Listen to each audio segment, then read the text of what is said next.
Magandang araw mga kaalmo. Ako si Joy, member ng Almosalita Ministry at ako po ay magbabahagi ng Gospel Reflection Bites for today. Ang Ebanghelyo ay mula sa Luke 11 verse 47 to 54. Magandang paalala mula sa Gospel na tayo ay magnilay-nilay at suriin ang ating mga sarili sa katanungang may mga bagay ba sa aking buhay na binibigyan ako ng Diyos ng pagkakataon na itama, ngunit ako pa ang matigas at galit? May mga sarili tayong kagustuhan na kahit ikakasama natin o ng ating kapwa ay pilit nating inilalaban. Minsan, ma-pride, makasarili at hipokrito sa katotohanan. Ang na-feel ko sa verse na ito, may mga paraan at panahon na hindi nais ng Diyos na ako ay pahirapan.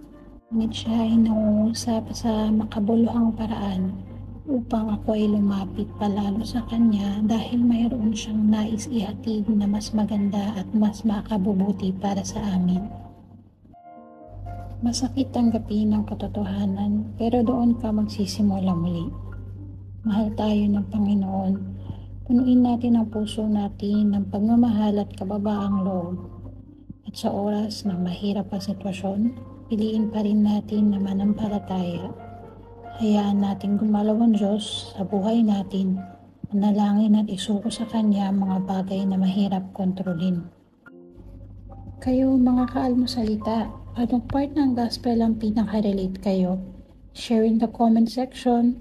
At kung nagustuhan mo ang reflection bites na ito, pass it on. Punuin natin ng good news ang social media at kaya nga ng laging sinasabi ni Father Luciano sa atin, gawin nating viral araw-araw ang salita ng Diyos. Hindi lang sa almosalita, kundi pati sa almogawa. God bless!